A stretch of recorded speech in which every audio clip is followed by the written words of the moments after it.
Welcome to Chris kitchen. இன்றைக்கி நாம் பார்க்க போகிறது முருங்கைக்காய் சாம்பார். ஒரு கடாய் அடுப்பில் வச்சு கொஞ்சம் எண்ணெய் ஊற்றி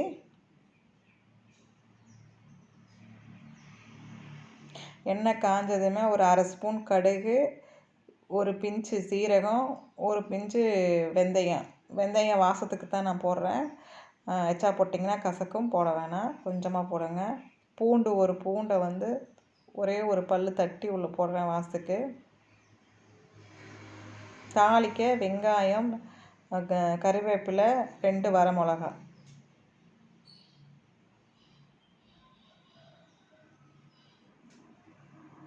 இதை போட்டு நல்லா ஓரளவுக்கு தாளிச்சு விட்டுட்டு, பெரிய தக்காளியாக 2 தக்காளி வெட்டி வச்சுருக்கிறேன்.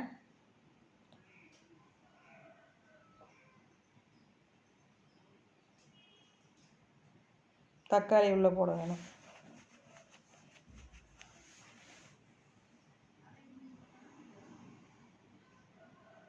தக்காளி கொஞ்சம் சாஃப்ட் ஆனதுமே சாம்பாருக்கு 2 முருங்கைக்காய், 2 கத்திரிக்காய், சின்ன வெங்காயம், ஒரு 5-6 சின்ன வெங்காயம், இதெல்லாம் வெட்டி வச்சுருக்கிறேன். தண்ணிக்குள்ளே வெட்டி வச்சுருக்கிறேன், கருத்து போகாமல் இருக்கட்டும்னு. இப்போ அதை அதில் போட்டு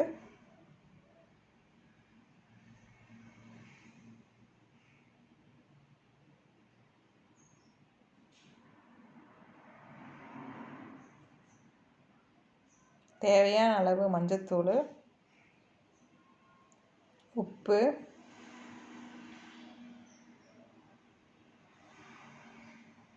பெருங்காயத்தூள் இதெல்லாம் போட்டு ஒரு கிளறி விட்டு, நான் யூஸ் பண்ணுறது சத்தி சாம்பார் பொடி தான், அதில் 2 ஸ்பூன் போடணும்.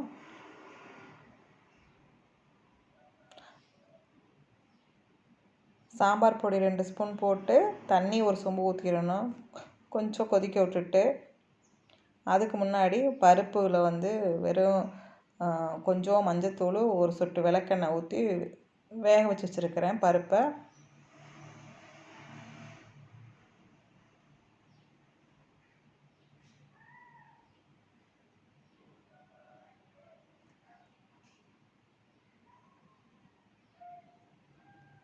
இது லைட்டாக கொதித்ததுமே வேக வச்சு வச்சுருக்கிற பருப்புக்குள்ளார இந்த காய், இதெல்லாம் வதக்கி வச்சதை எடுத்து அதில் ஊற்றி கொதிக்க விடணும்.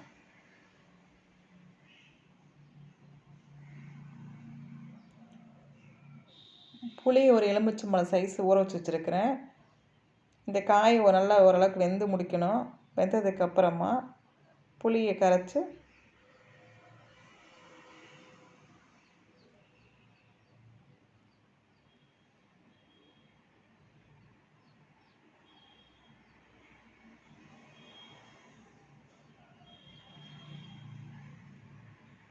காய் வெந்துருச்சு. இப்போ புளியை கரைச்சி ஊற்றி ஒரு கொதித்ததுமே இறக்கிடலாம். முருங்கைக்காய் சாம்பார் ரெடி.